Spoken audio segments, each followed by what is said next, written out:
Hello everybody, welcome to the way of solutions.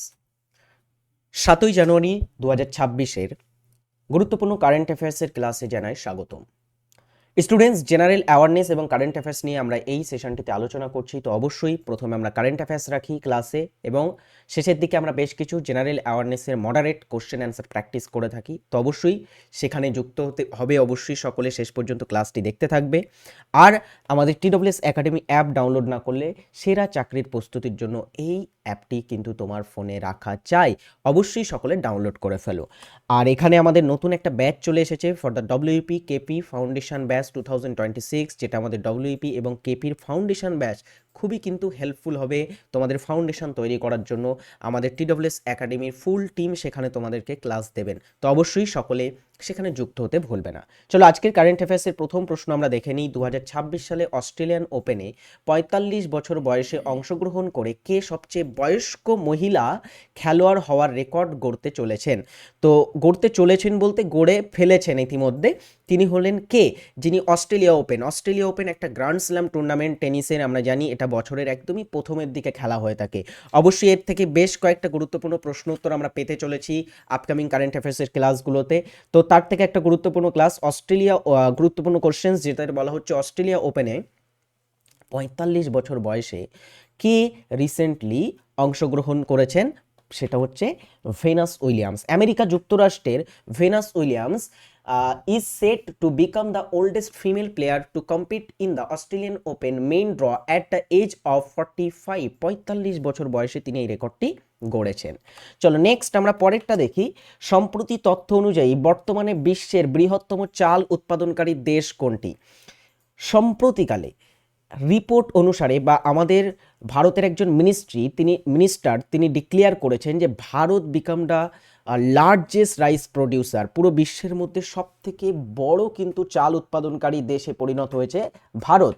আচ্ছা, India has become the largest producer of rice surpassing চায়নাকে ছাড়িয়ে কিন্তু ভারত এই কৃতিত্বটা গড়েছে। এর আগে আমরা জানি চায়না বা চীন ছিল বিশ্বের মধ্যে সব থেকে বড় চাল উৎপাদনকারী দেশ, কিন্তু বর্তমানে ভারত তাকে ছাড়িয়ে দিয়েছে বা ভারত তার উপরে চলে গেছে।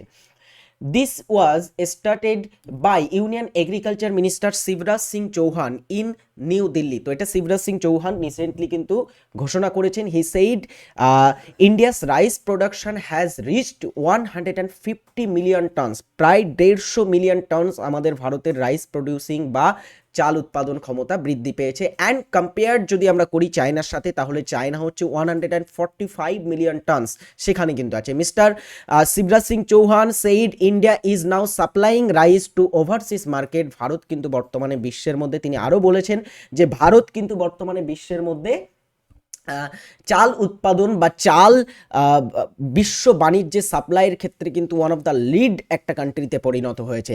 অলরাইট, সো খুবই গুরুত্বপূর্ণ একটা আজকের আমাদের কারেন্ট অ্যাফেয়ার্স আমরা দেখে নিলাম। 2 নম্বর প্রশ্ন। নেক্সট প্রশ্ন, কেন্দ্রীয় স্বরাষ্ট্রমন্ত্রী অমিত শাহ সম্প্রতি কোন কেন্দ্রশাসিত অঞ্চলে 373 কোটি টাকা প্রকল্পের উদ্বোধন করেছেন? একটা প্রকল্প বা একটা প্রজেক্ট তিনি রিসেন্টলি ইনোগ্রেট করেছেন একটা ভারতের কেন্দ্রশাসিত অঞ্চলে। কত কোটি টাকা? 373 কোটি টাকার। সেটা কোন কেন্দ্রশাসিত অঞ্চলে? দ্রুত সকলে উত্তর করে ফেলো। অ্যান্ড যারা ক্লাসে যুক্ত হচ্ছে তাদের সকলকে বলবো ক্লাসে একটা করে লাইক করতে কিন্তু ভুলবে না, আর ক্লাসটা অবশ্যই শেয়ারও কিন্তু করবে। দ্রুত সকলে শেয়ার করো আমাদের ক্লাসটিকে। কেন্দ্রীয় স্বরাষ্ট্রমন্ত্রী অমিত শাহ আন্দামান নিকোবর দ্বীপপুঞ্জে 373 কোটি টাকা প্রকল্পের উদ্বোধন করেছেন। Union home minister and cooperation minister Shri Amit Shah ইনোগ্রেটেড and laid the information stone for various development project worth 373 crores of the Andaman and Nicobar UT government in Sri Vijayapuram. এটা শ্রী বিজয়পুরমের কাছে ইনোগ্রেট করা হয়েছে। শ্রী বিজয়পুরম আমরা জানি আন্দামান অ্যান্ড নিকোবর দ্বীপপুঞ্জের রাজধানীর নাম। বদলতা ভারত মেরা অনুভব প্রচার অভিযানটি কোন মন্ত্রকের উদ্যোগে পরিচালিত হয়েছে?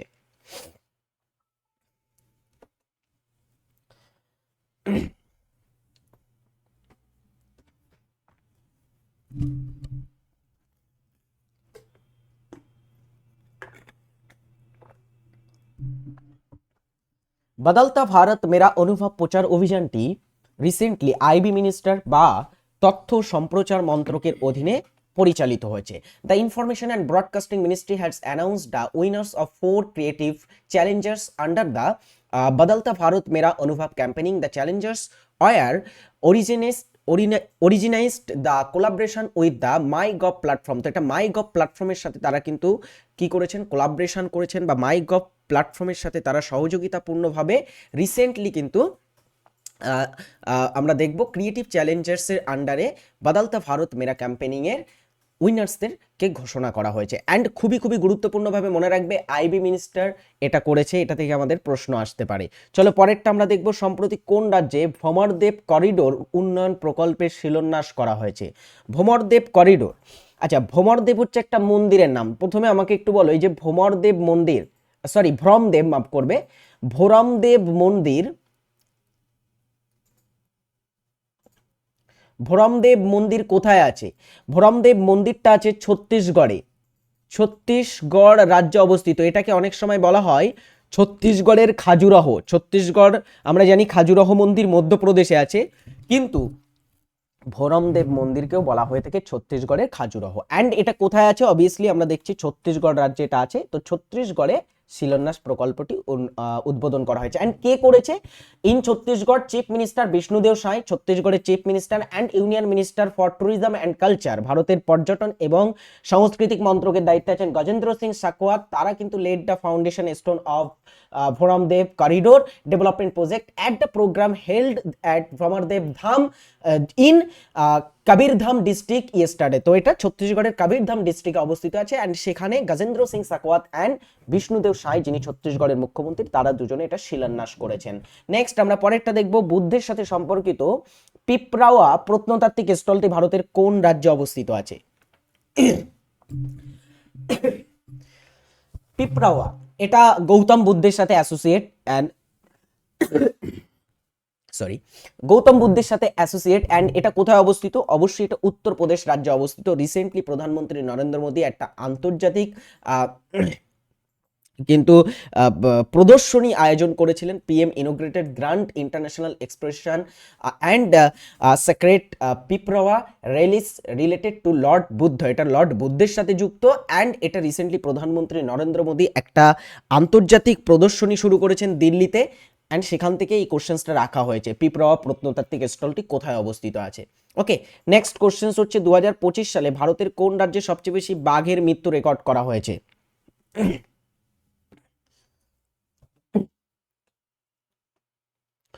2025 সালে যে রাজ্যে সবচেয়ে বেশি বাঘের মৃত্যু রেকর্ড করা হয়েছে সেই রাজ্যটি ভারতের টাইগার স্টেট হিসাবে পরিচিত। ভারতের সবচেয়ে বেশি বাঘ আমরা সেখানে দেখতে পাই, সেটা হচ্ছে মধ্যপ্রদেশ রাজ্য। মধ্যপ্রদেশকে আমরা সকলে বলি tiger state of India. The data also shows the Madhya Pradesh dubbed the India's tiger state recorded the highest number of date at 55, 55টি কিন্তু আমরা দেখব এখানে ডেট হয়েছে এই 2025 সালের টাইগারের। এর সাথে সাথে যদি আমরা ফলোয়িং বিভিন্ন বছরগুলোতে দেখি বা ফলোয়িং আগের বছরগুলোতে দেখি, তাহলে সেখানে মহারাষ্ট্র, কেরালা অ্যান্ড আসাম, সেখানে 38টি, 13টি এবং 12টি টাইগার ডেথ হয়েছে। টোটাল 166টি এখানে টাইগার ডেথ হয়, যার ভিতরে 13টি কিন্তু কাপস বা 13টি হচ্ছে বাচ্চা বাঘ ছিল, কাপস। 2026 সালে G7 এর শীর্ষ সম্মেলন কোন দেশ আয়োজন করবে? G7 বিশ্বের মধ্যে 7টি খুব ক্ষমতাশালী এবং খুবই কিন্তু শক্তিশালী কান্ট্রি, ইকোনমিক দিক থেকে এবং মিলিটারি যে দিক থেকেই বলো, সব দিক থেকেই শক্তিশালী কান্ট্রি G7 কান্ট্রি। এই 7টি দেশের শীর্ষ সম্মেলন আয়োজিত হবে কোথায়? ফ্রান্সে। As the group of G7 presidency in 2026, France will host the G7 summit in avian, France in June মাসে এটা আয়োজিত হতে চলেছে ফ্রান্সের এভিয়ান বলে শহরটাতে। অ্যান্ড G7 এর বর্তমান প্রেসিডেন্সি কার হাতে আছে আমরা বলবো, সেটা হচ্ছে ফ্রান্সের হাতে আছে। তো ফ্রান্সের হাতে এটা আছে অ্যান্ড ফ্রান্স এটা হোস্ট করতে চলেছে। The G7 summit is an international forums held annually, এটা প্রতি বছরই অনুষ্ঠিত হয় for the leaders of G7 members state. G7 member স্টেটের যারা লিডার, যারা নেতা, তাদের দ্বারাই কিন্তু এটা অনুষ্ঠিত হয়ে থাকে। 7টা দেশের নাম জেনে রাখো, Canada, France, Germany, Italy, Japan and UK and USA. Total এই 7টা দেশ কিন্তু G7 এর সদস্য দেশ। বর্তমানে ফ্রান্স এর সভাপতিত্ব করছে। 2026 সালের জানুয়ারি মাসে আইসিসি টেস্ট র্যাঙ্কিংয়ে কোন ক্রিকেটার বিশ্বের 1 নম্বর অলরাউন্ডার হিসেবে নিজের স্থান ধরে রেখেছেন? মানে আগেও তিনি ছিলেন বিশ্বের 1 নম্বর টেস্ট অলরাউন্ডার, তিনি বর্তমানে নিজের যে অবস্থান, নিজের যে পজিশন সেটাকে ধরে রেখেছেন। তিনি ভারতীয় cricketer Ravindra Jadeja. Ravindra Jadeja tops the ICC test all rounder ranking in 2026 with a rating of 455, 455 point নিয়ে, 455 রেটিং নিয়ে তিনি কিন্তু টপে আছেন বর্তমানে অলরাউন্ডারের লিস্টে টেস্ট ক্রিকেটে। 1 জানুয়ারি 2026 থেকে কে ভারতীয় বায়ুসেনার সাউথ ইস্টার্ন এয়ার কমান্ডের প্রধান হিসেবে দায়িত্ব গ্রহণ করেছেন?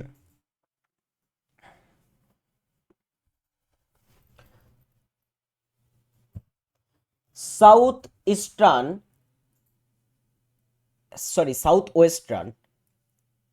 South western air command, SWSC। তো এটা ডিয়ার স্টুডেন্টস প্রধান হিসাবে দায়িত্বভার গ্রহণ করেছে recently air marshal Tejinder Singh হবে এটা, হ্যাঁ, Tejinder Singh. Air marshal Tejinder Singh takes over as air officer commanding in chief south western air command Indian air force. তো ভারতীয় এয়ারফোর্সের যে দক্ষিণ পশ্চিম এয়ার কমান্ড আছে সেটার দায়িত্ব তিনি এবার থেকে সামলাবেন। চলো, এই হচ্ছে আমাদের আজকের 10টি কারেন্ট অ্যাফেয়ার্স। এবার আমরা প্রশ্ন উত্তর প্র্যাকটিস করব। মডারেট এবং হার্ড লেভেলের প্রশ্ন উত্তর দিয়ে আমরা প্রতিদিনে 20টা করে এমসিকিউ প্র্যাকটিস করে থাকি, তো আজও তার ব্যতিক্রম হবে না, সেটা অবশ্যই প্র্যাকটিস করব। আর প্রতিদিনের কারেন্ট অ্যাফেয়ার্সের পোর্শনটা কিন্তু ভালো করে দেখবে, দরকার হয় দুবার করে দেখবে, কিন্তু কারেন্ট অ্যাফেয়ার্সটা যত তোমরা পড়বে তত কিন্তু নিজেকে আপডেটেড পাবে, তত কিন্তু নিজের পড়তে ভালো লাগবে, ঠিক আছে? নিজে যত আপডেটেড হবে তখন নিজেকে কিন্তু নিজের যে নলেজ, সেই নলেজে কিন্তু ইজাফা হবে, তোমার নলেজ বৃদ্ধি পাবে এবং তোমার পড়তে আরও কিন্তু ভালো লাগবে। অলরাইট, তো কারেন্ট অ্যাফেয়ার্স ডোন্ট মিস। চলো আমরা আজকের কোশ্চেন অ্যান্সার পর্বে যাব। তার আগে বলে রাখি, WPP কেপির জন্য যদি ব্যাচ তোমরা নিতে চাও মানে তোমাকে নিতে হবে WPP কেপি ফাউন্ডেশন ব্যাচে ভর্তি হতেই হবে তোমাকে বেস্ট প্রিপারেশনের জন্য। সো বেস্ট প্রিপারেশন নিতে হলে চলে আসো WPP কেপি ফাউন্ডেশন ব্যাচে। সমস্ত টিচাররা সেখানে তোমাদের ধরে ধরে সিলেবাস ভিত্তিক ক্লাস করাবেন, আবার সাথে সাথে মক টেস্টও করানো হবে তোমাদের। মক টেস্ট এবং সিলেবাস ভিত্তিক ক্লাস দুটোই পাবে। সো অবশ্যই অ্যাডমিশন নিয়ে ফেলো আজই WPP কেপির ব্যাচে। চলো প্রথম প্রশ্ন দিয়ে শুরু করছি, যেটা হচ্ছে ক্রোয়েশিয়ার রাজধানীর নাম কি বা ক্রোয়েশিয়ার রাজধানী কোনটি? ক্রোয়েশিয়া পূর্ব ইউরোপের একটা ছোট্ট কান্ট্রি আমরা দেখব। ক্রোয়েশিয়ার রাজধানীর নাম কি? অবভিয়াসলি ক্রোয়েশিয়ার রাজধানী এখানে সঠিক উত্তর হয়ে যাবে জাগ্রেব, অপশন বি। কারণ এথেন্স আমরা জানি গ্রিসের রাজধানী, সেই গ্রিসের এথেন্স যেখানে প্রথম ডেয়ার স্টুডেন্টস অলিম্পিক গেমস শুরু হয়েছিল। বার্লিন হচ্ছে জার্মানির রাজধানী, জার্মানির বার্লিন। আচ্ছা, কায়রো হচ্ছে মিশরের রাজধানী, এটা আবার আফ্রিকান একটা কান্ট্রি, মিশরের রাজধানী হচ্ছে কায়রো। চলো পরে দেখি আমরা, নিপা ভাইরাসের উপস্থিতি প্রথম কোন দেশে সরকারিভাবে ঘোষিত হয়েছিল? নিপা ভাইরাস কোথায় প্রথম শুরু হয়েছিল?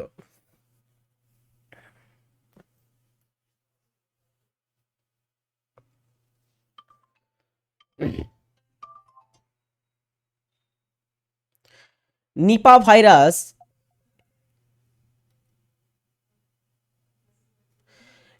ভাইরাস এটা ডিয়ার স্টুডেন্টস প্রথম সরকারিভাবে ঘোষিত হয়েছিল কোথায়?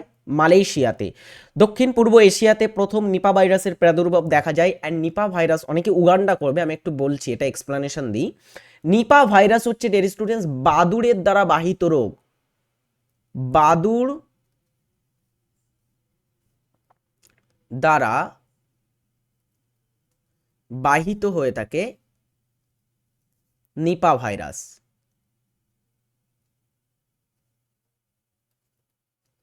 ওকে, আচ্ছা এবারে দেখো ডিয়ার স্টুডেন্টস, অনেকে এখানে উগান্ডা করেছিল। উগান্ডাটার উত্তর কি হবে? উগান্ডার উত্তর হবে আমাদের জিকা ভাইরাস।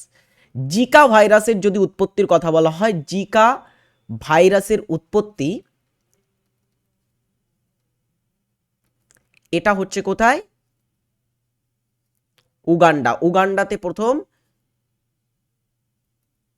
জিকা ভাইরাস দেখা গেছিল, বুঝেছো?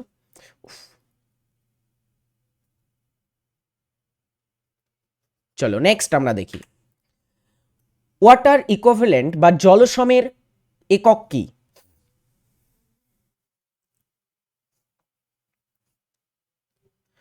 ওয়াটার ইকুইভ্যালেন্ট বা জলসমের একক কি?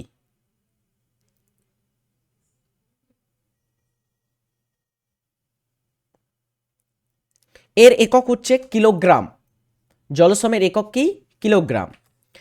বুলসাই শব্দটি কোন খেলার সাথে যুক্ত? এটা আগেও আমরা একবার প্র্যাকটিস করেছি, চলো এটার উত্তর করো। বুলসাই বলে এই শব্দটি কোন খেলার সাথে যুক্ত?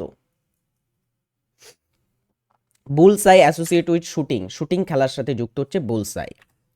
কামেট পর্বত কোন রাজ্যে অবস্থিত আছে? কামেট পর্বত, কামেট পর্বত গাড়োয়াল হিমালয় অঞ্চলে আমরা দেখতে পাই। এখন গাড়োয়াল হিমালয় কোথায়? গাড়োয়াল হিমালয়, দেখো হিমালয়ের আমরা বিভিন্ন অংশ দেখতে পাবো। তো উত্তরাখণ্ডে হিমালয়ের দুটি আমরা গুরুত্বপূর্ণ ভাগ পাবো, একটা হচ্ছে গাড়োয়াল হিমালয় এবং আরেকটা হচ্ছে তোমার আহ, আহ, ভুলে গেলাম আরেকটা, সরি মাফ করবে। আচ্ছা মনে আসলে আমি বলে দিচ্ছি। একটা গাড়োয়াল হিমালয় হয় এবং আরেকটা হিমালয় আমি ভুলে গেলাম, এক্ষুনি ভুলে গেলাম। যাই হোক, তো গাড়োয়াল হিমালয় সেখানে আমরা বিভিন্ন পর্বত দেখতে পাবো। তো Uttarakhand is right answer. Kamet পর্বত এখানে আছে। আরেকটার নাম জেনে রাখো, সেটার নাম হচ্ছে নন্দা দেবী, অ্যান্ড সেটাও কিন্তু আমরা এখানে দেখতে পাবো, এই গাড়োয়াল হিমালয় অঞ্চলে দেখতে পাবো। ওকে, ও আরেকটা হচ্ছে কুমায়ুন হিমালয়, এবারে মনে এসেছে, কুমায়ুন হিমালয়। কুমায়ুন হিমালয় এবং গাড়োয়াল হিমালয় এগুলো দুটোই কিন্তু আমরা কোথায় দেখতে পাবো? উত্তরাখণ্ডে দেখতে পাবো। সিয়াচেন হিমবাহ থেকে কোন ভারতীয় নদীর উৎপত্তি? সিয়াচেন আমরা জানি, এই সিয়াচেন হিমবাহ এটা ভারতের বৃহত্তম এবং দীর্ঘতম হিমবাহ। ভারতের বৃহত্তম ও দীর্ঘতম হিমবাহের নাম হচ্ছে সিয়াচেন হিমবাহ। এটা আমরা কোথায় দেখতে পাবো? কোথায় দেখতে পাবো? কারাকোরাম পর্বতে দেখতে পাবো, লাদাখে। ঠিক আছে, লাদাখ কারাকোরাম পর্বতে অবস্থিত আছে সিয়াচেন হিমবাহ। সেখান থেকে একটা নদী উৎপত্তি লাভ করেছে, তার নাম হচ্ছে নুব্রা নদী। নুব্রা নদী। আচ্ছা, নুব্রা নদীটা তো বলবো, তার আগে বলি সিন্ধু নদীর উৎপত্তি কোথায়? সিন্ধু নদীর উৎপত্তি লাভ করেছে সিংহ খাবাব হিমবাহ থেকে। হ্যাঁ,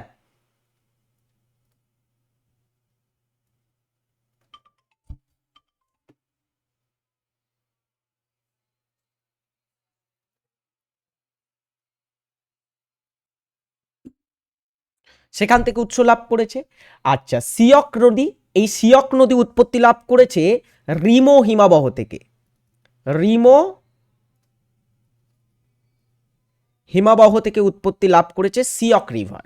ওকে, এবারে দেখো এই যে নুব্রা, এই যে নুব্রা নদী, এই নুব্রা হচ্ছে সিয়কের উপনদী।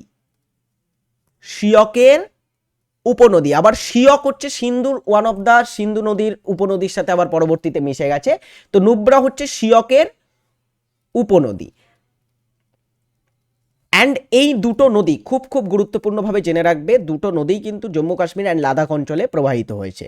সোন নদী, এটা হচ্ছে উৎস লাভ করেছে অমরকণ্টক থেকে। অমরকণ্টক থেকে। তো আমরা কি বুঝলাম? সিয়ক এবং নুব্রা নদী হচ্ছে সিন্ধু বা ইন্দাস ভ্যালির একটা নদী, বা ইন্দাস ভ্যালির যে অঞ্চল আছে সেখানকার নদী। ওকে, আর নুব্রা হচ্ছে সিয়কের উপনদী। ক্লিয়ার? চলো এর পরের প্রশ্নে আমরা আসি, যেটা হচ্ছে কোন রাজ্যে মোলাসিস অববাহিকা নামে পরিচিত? একটা রাজ্য এখানে মোলাসিস অববাহিকা হিসাবে পরিচিত, কোন রাজ্য সেটি?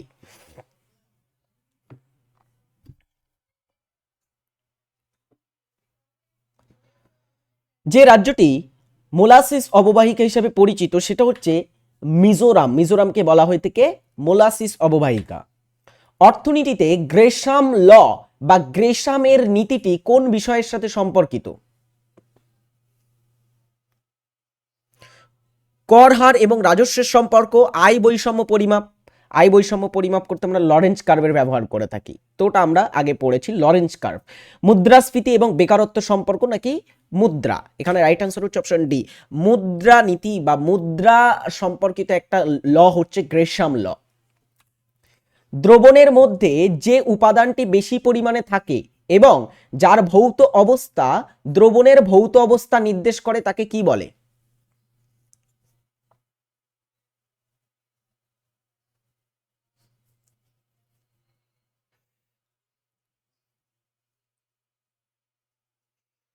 দ্রবণের মধ্যে যে উপাদানটি সবচেয়ে বেশি থাকে সেটা অবশ্য হচ্ছে দ্রাবক। দ্রাবক হচ্ছে সব থেকে বেশি পরিমাণে থাকে, যেমন এখানে ধরো সলভেন্ট, এটা হচ্ছে সব থেকে বেশি পরিমাণে থাকে। হ্যাঁ, তো এটা সব থেকে বেশি পরিমাণে আমরা এখানে পাবো।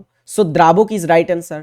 যেমন জল, জলে তুমি কিছু একটা গুলতে চাইছো, যেখানে জল হচ্ছে একটা দ্রাবক, জল বেশি পরিমাণে থাকে। ফ্লাড অফ ফায়ার বইটি কার লেখা? ফ্লাড অফ ফায়ার কে লিখেছেন?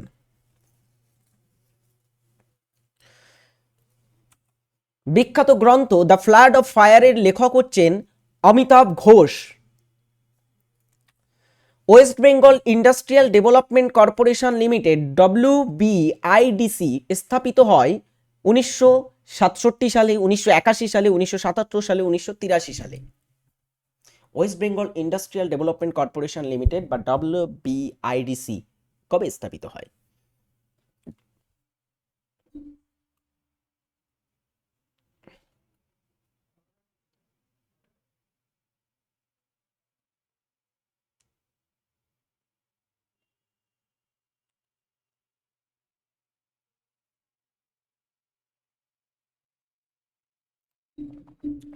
West Bengal industrial development corporation limited স্থাপিত হয়েছিল 1967 সালে।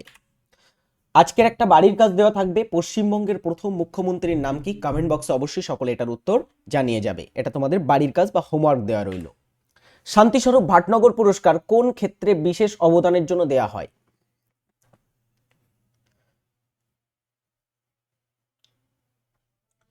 শান্তিস্বরূপ ভাটনগর পুরস্কারটি প্রদান করা হয় বিজ্ঞান প্রযুক্তির ক্ষেত্রে বিশেষ অবদানের জন্য। পুরনো তৈলচিত্রে কালো রং পরিষ্কার করা, যার কালো রং পরিষ্কার করা হয় হ্যাঁ নিম্নের কিসের দ্বারা, বা কালো রং পরিষ্কার করা যায় নিম্নের কিসের দ্বারা? ঠিকই আছে প্রশ্নটা। পুরনো তৈলচিত্রে বা অয়েল পেন্টিং গুলোতে আমরা কালো রং পরিষ্কার করতে কিসের ব্যবহার করে থাকি? ক্লোরিন জল, হাইড্রোজেন পারঅক্সাইড, জাইমান হাইড্রোজেন এবং অক্সালিক অ্যাসিড। রাইট অ্যান্সার হচ্ছে হাইড্রোজেন পারঅক্সাইডের ব্যবহার করা হয়ে থাকে।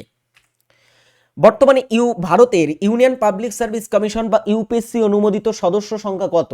ইউনিয়ন পাবলিক সার্ভিস কমিশন বা ইউপিএসসি। ইউপিএসসি যারা সদস্য হয় আমরা জানি সদস্যদের কে নিয়োগ করেন? সদস্যদের রাষ্ট্রপতি দ্বারা নিয়োগ করা হয় বা রাষ্ট্রপতি নিয়োগ করেন।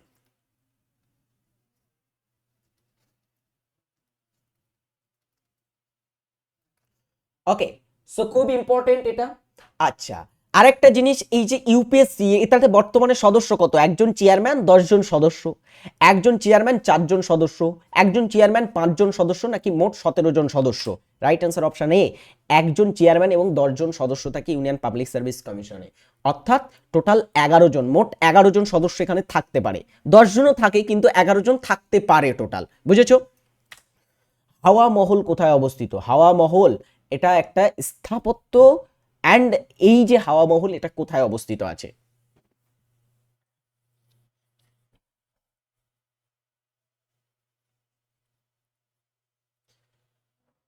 স্থাপত্য হাওয়া মহলটি অবস্থিত আছে জয়পুর শহরে, রাজস্থানে। তো রাজস্থানের জয়পুরকে আমরা বলে থাকি না যে পিঙ্ক সিটি? তো রাজস্থানের জয়পুরে আছে। আর হাওয়া মহলের নির্মাতা কে ছিল? কমেন্ট করো সকলে, নির্মাতা কে ছিল হাওয়া মহলের? মানে কোন শাসক নির্মাণ করেছিলেন? একজন রাজপুত শাসক ছিলেন যার নাম হচ্ছে সাওয়াই প্রতাপ সিং। সাওয়াই প্রতাপ সিং তিনি এটা নির্মাণ করেছিলেন। 2026 সালে ফুটবল বিশ্বকাপ কোন দেশ আয়োজন করেছিল না, মানে করবে, অ্যাকচুয়ালি করবে। কোন দেশ আয়োজন করবে 2026 সালের ফুটবল বিশ্বকাপ? এই বছরের ফুটবল বিশ্বকাপ, মানে বেশ আর কয়েকদিনের মধ্যেই 2026-এর ফুটবল বিশ্বকাপ হতে চলেছে। সেটা আয়োজন করবে মেক্সিকো, সাথে সাথে কানাডা এবং আরেকটা হচ্ছে মার্কিন যুক্তরাষ্ট্র বা United states of America. Total 3টে দেশ এটা আয়োজন করবে। 3টে দেশই হচ্ছে কোথায় অবস্থিত? উত্তর আমেরিকা মহাদেশে অবস্থিত আছে। নিম্নলিখিত ব্যক্তিদের মধ্যে কোন কুস্তিগির 2024 অলিম্পিকে ব্রোঞ্জ পদক লাভ করেছিলেন? 2024-এর অলিম্পিক আমরা জানি প্যারিস অলিম্পিক। সেই প্যারিস অলিম্পিকে ভারত 6টি পদক জিতেছিল, 1টি রৌপ্য এবং 5টি ব্রোঞ্জ। তো প্যারিস অলিম্পিকে ভারতের হয়ে এখানে ব্রোঞ্জ পদক কে জিতেছিল? বজরং পুনিয়া জেতেনি, দীপক পুনিয়া জেতেনি, রবি কুমার দাহিয়া জেতেনি, আমান শেরাওয়াত জিতেছিল মাত্র 21 বছর বয়সে, এবং তিনি হয়ে যান অলিম্পিকে পদকজয়ী সর্বকনিষ্ঠ খেলোয়াড়। ওকে, পরেরটা, 1853 সালে ভারতে ড্যাশ থেকে ড্যাশ পর্যন্ত প্রথম রেল লাইন ছিল। কোন কোন স্থানের মধ্যে প্রথম রেল লাইন ছিল? 1853 সালে ভারতের প্রথম রেল চলাচল শুরু হয় কোন কোন স্থানের মধ্যে? বোম্বে থেকে থানের মধ্যে। তো বোম্বে থেকে থানের মধ্যে শুরু হয়। আচ্ছা, এই সময় ভারতের ভাইস রয় বা গভর্নর জেনারেল কে ছিলেন? এই সময় গভর্নর জেনারেল পদ ছিল Lord Bentinck, Lord Dalhousie. Lord Dalhousie এই সময়ে ভারতের গভর্নর জেনারেল ছিলেন। অ্যান্ড লর্ড ডালহৌসিকে আমরা বলে থাকি ভারতীয় রেলের জনক, the father of Indian railway. ভারতীয় রেলের জনককে, সেটা হচ্ছে লর্ড ডালহৌসি। চলো পরের প্রশ্ন, কোন অন্তবিষয়ক ক্ষেত্রটি জেনেটিক কোসাইন্সের মতো জটিল জৈবিক ডেটা বিশ্লেষণ এবং ব্যাখ্যা করার জন্য জীবনবিজ্ঞান, কম্পিউটার বিজ্ঞান এবং পরিসংখ্যানকে একত্রিত করে? স্ট্যাটিস্টিক্স অ্যান্ড তোমার হচ্ছে কম্পিউটার সায়েন্স অ্যান্ড বায়োলজি, এই সবগুলোকে একত্রিত করে থাকে কোন স্টাডি বা কোন বিষয়টি, কোন ক্ষেত্রটি? এটা একটা স্টাডির ক্ষেত্র। বায়োটেকনোলজি, এপিডেমিওলজি, বায়োফিজিক্স এবং bio informatics. Option D is right answer, bio informatics is right answer, যেখানে আমরা দেখব জেনেটিক সায়েন্সের মতো জটিল বিষয়ের ডেটা বিশ্লেষণ করার জন্য জীবনবিজ্ঞান, কম্পিউটার বিজ্ঞান এবং পরিসংখ্যান বা স্ট্যাটিস্টিক্স তিনটিকে একত্রিত করা হয়।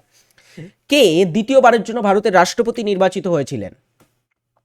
সেকেন্ড টাইম, দ্বিতীয়বারের জন্য। প্রথম রাষ্ট্রপতি তিনি হয়েছিলেন, দ্বিতীয়বারও রাষ্ট্রপতি হয়েছিলেন রাজেন্দ্র প্রসাদ। তিনি দুটো টার্মের জন্য দুবার রাষ্ট্রপতি হন এবং তিনি একমাত্র ভারতের রাষ্ট্রপতি যিনি দুবার রাষ্ট্রপতি হয়েছিলেন। চলো আজকের আমাদের ক্লাস এখানেই শেষ হবে। ক্লাসটি কেমন লাগলো কমেন্ট করে জানাবে সকলে। নেক্সট ক্লাসে দেখা হোক তোমাদের সাথে একটি নতুন পর্ব নিয়ে। ততক্ষণের জন্য ভালো থাকবে, সুস্থ থাকবে। Tata, take care, by.